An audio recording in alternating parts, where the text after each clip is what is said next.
život sa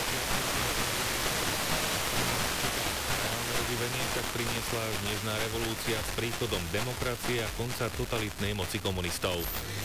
Počúvate Rádiožurnál.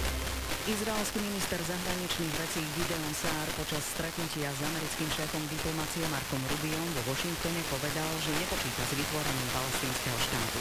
Tvrdí to aj agentúra Reuters.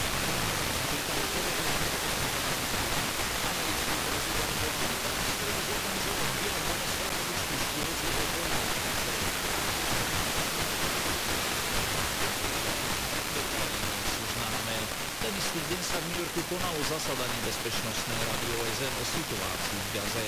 Pred jeho začatím vydali všetci členovia Bezpečnostnej rady OSN okrem USA vyhlásenie, ktorom označili hladomor v Gaze za človekom spôsobenú krízu a varovali Izrael pred porušením medzinárodného práva.